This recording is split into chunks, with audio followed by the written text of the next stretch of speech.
Electrical field की दुनिया में बहुत सारे इलेक्ट्रिकल कंपोनेंट्स होते हैं। उन कंपोनेंट्स में से एक बड़ा इंटरेस्टिंग कंपोनेंट कैपेसिटर है। कैपेसिटर से हम बहुत सारे काम लेते हैं। उनमें से एक काम है एनर्जी का स्टोर करना। फौरी ज़हन में क्वेश्चन आता है कि एनर्जी स्टोरेज का काम तो बैटरी से लिया जा सकता है, तो फिर कैपेसिटर क्यों? तो इसका आंसर भी मैं आपको दूंगा। इससे पहले एक चीज़ समझ लें, बैटरी के अंदर केमिकल होता है और हम बैटरी के अंदर इलेक्ट्रिकल एनर्जी स्टोर करते हैं।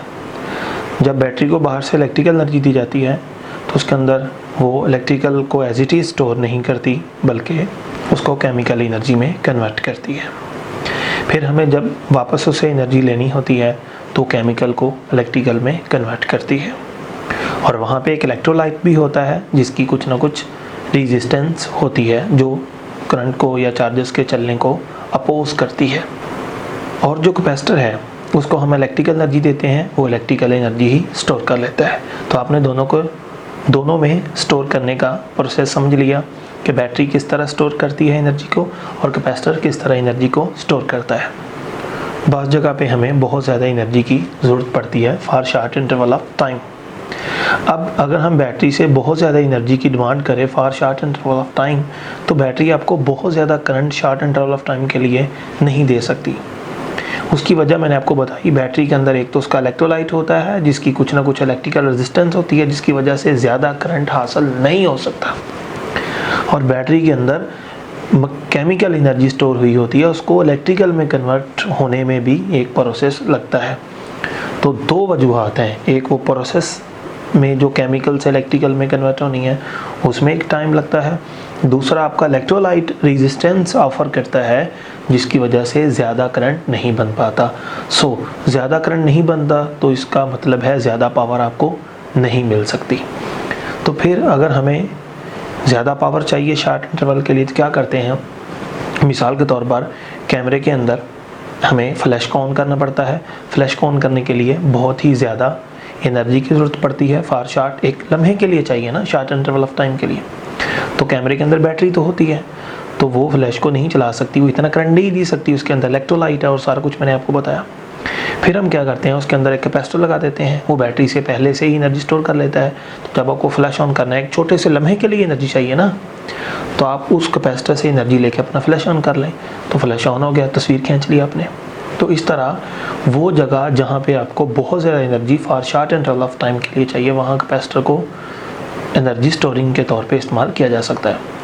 मैंने जो आज एक्सपेरिमेंट अरेंज किया है उसे आपको ये सबक देना चाहता हूँ कि कैपेसिटर के अंदर कितनी ज़्यादा एनर्जी आप एक लम्हे के लिए उसे ले सकते हैं। मैंने 8 कैपेसिटर जोड़े हैं आपस में पैरेलल।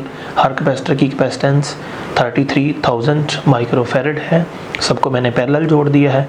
मेरे पास 2 सप्लाइयाँ होंगी, मैं जिनको आपस में उसके साथ जोड़ दूँगा। कैपेसिटर को तकरीबन 62 वोल्टेज दिए जाएंगे, कैपेसिटर चार्ज हो जाएगा। उसके बाद कैपेसिटर को मैं एक राड की मदद से आपस में तारों को जोड़ दूँगा, डिस्चार्ज करूँगा। तो उससे आपको सबक मिलेगा कि यार इसे बहुत ही ज़्यादा एनर्जी मिल सकती है। वहाँ से एक बहुत ही ज़्यादा स्पार्क पैदा होगा, बहुत ही बड़ी आग निकलेगी वहाँ से, साथ एक साउंड भी पैदा होगा। उसमें आप देखेंगे आपको लाइट पहले दिखेगी।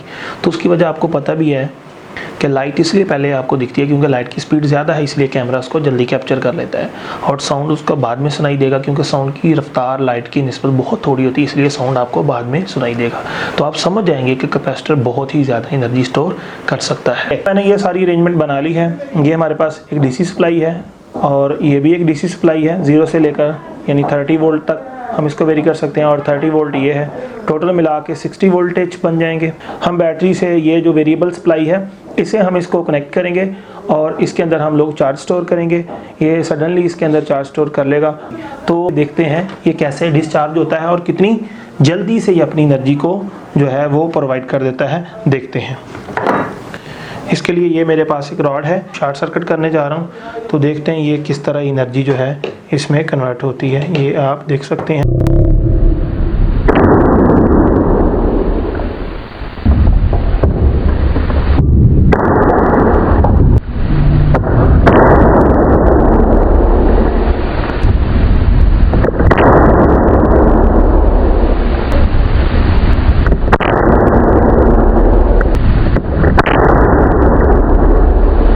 देखें ये सारी एनर्जी इसमें जो है हीट की फॉर्म में जो है वो बन गई और इसके साथ साउंड इमिट हुई है।